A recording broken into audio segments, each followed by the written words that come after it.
Several sources say Berjaya Corp CEO Abdul Jalil Abdul Rasheed will be stepping down from his post to pursue his personal interests. Jalil just marked his first anniversary with BCorp on March 16th. It is understood that the former fund manager, who was previously the president and group CEO of state-owned Pemodelan Nasional, is considering a move back into the investment space. While in PNB, Jalil oversaw the fund's 300 billion in assets under management. A year ago, Jalil's appointment to BCorp caused a stir, as he was the first non-family member to run Tan Sri Vincent Tan's business empire. When he took over, Jalil revealed a 3-year strategic plan to reorganize the Berjaya Group into 5 key business areas comprising retail, food and beverage, property, hospitality and services encompassing gaming, environment, digital and financial technology. It would also entail the disposal of about 5 billion worth of non-core assets of BCorp over the next 5 years, and he wanted to halve its debts of 5 billion in 3 years. Subsequently, the group began disposing of some of its non-core assets, including stakes in associates Razor Fintech Holdings and the education business Berjaya Higher Education. In its most recent financial quarter, BCorp turned profitable for its second quarter of FY22 after bleeding for 6 consecutive quarters. Earnings were boosted by gains from the part divestment of its stake in Razor, higher share of results of associates and joint ventures, and better contributions from hospitality and retail.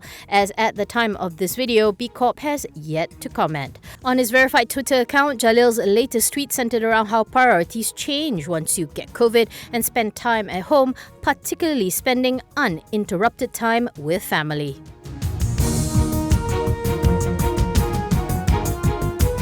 Sephora Energy saw its net loss for the fourth quarter of FY22 widen to a staggering 6.6 billion compared with a net loss of 216 million a year before. This was largely due to impairment on goodwill worth 3.29 billion and impairment on property, plant and equipment worth 2.1 billion ringgit. Revenue for the quarter dropped sharply by 69% to 453.1 million, primarily due to a lower percentage of completion recognized in the current quarter, resulting from recognition of foreseeable losses and higher project costs in the engineering and construction business segment. For FY22, the group recorded a 8.9 billion net loss, its highest ever, as its impairments came to a collective 5.39 billion ringgit.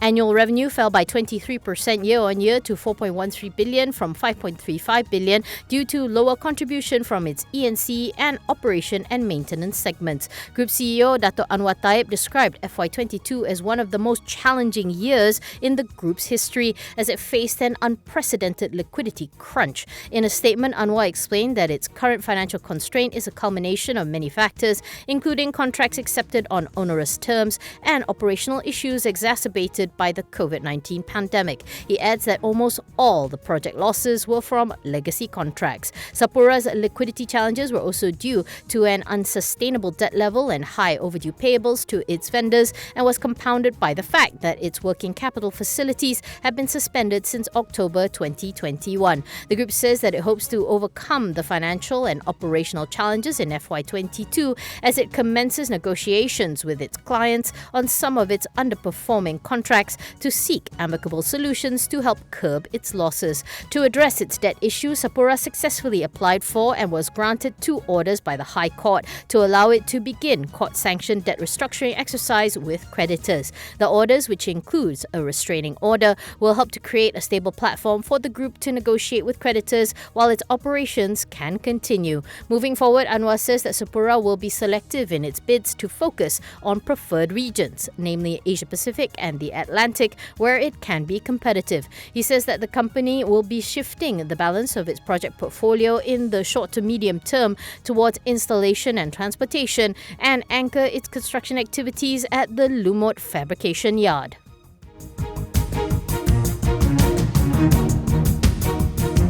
The Regional Comprehensive Economic Partnership Agreement has come into force for Malaysia on March 18th, paving the way for the country to integrate into the world's largest free trade agreement that involves 15 countries, with a total population of more than 2.2 billion. According to the International Trade and Industry Ministry, the RCEP represents a significant milestone in the vibrant growth and revitalization of economies, Bernama reports. Anchored on the rules-based multilateral trading system, it will enable Malaysia to enjoy the global trade and investment ecosystem, benefiting from the eventual elimination of around 90% of tariffs among members. In a statement, MITI also laid out the other advantages to the RCEP, which include the further liberalization of trade, which encompasses the removal of non-tariff barriers, increased trade facilitation, removal of barriers to the services sector, as well as enhancement of business environment through regulations relating to intellectual property protection, procurement, and e-commerce. According to MITI, the RCEP positions the Asia-Pacific region as the new center of gravity for global commerce, boosting intra-regional trade by nearly $42 billion. MITI adds that among the ASEAN countries, Malaysia is expected to be the largest beneficiary of the agreement in terms of gains in exports, with a projected $200 million increase. MITI says as the world gradually recovers from the economic repercussions of the pandemic, RCEP presents a vital tool to reinvigorate businesses and help to spark the creation of new regional supply chains, boosting business growth. Deemed the largest FTA in the world, the RCEP was signed among 15 countries on November 15, 2020, after going through 31 rounds of negotiations over the past 8 years.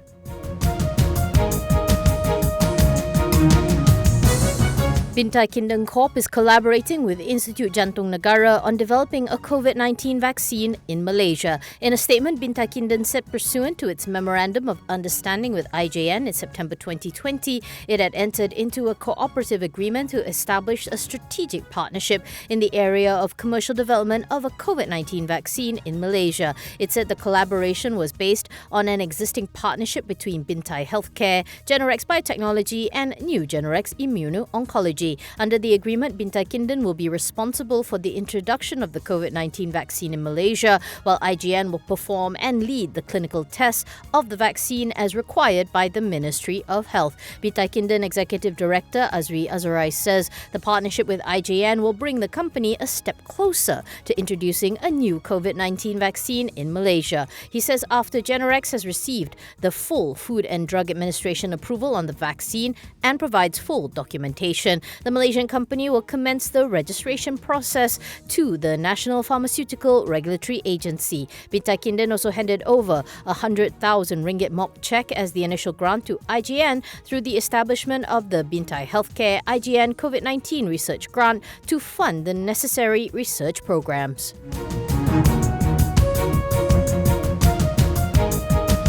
NTPM Holdings saw its earnings for the third quarter of FY22 nosedive by 81% to 5.6 million from the 29.7 million posted a year earlier, as significant higher raw material, utility and energy costs and lower foreign exchange gains, among others, hurt margins. In contrast, revenue for the quarter increased by 8.5% to 209.5 million as sales of tissue paper and personal care products increased as the country transitioned into Phase 3 and 4 of the National Recovery Plan. On its prospects, NTPM expects its business environment to be more challenging, but it remains cautiously optimistic about delivering a satisfactory performance for the fourth quarter of FY22. NTPM couches this optimism in the group's continuous efforts in implementing its cost-cutting measures and streamlining its operations, as well as focusing on product improvement and quality improvement in both the tissue paper and personal care segments.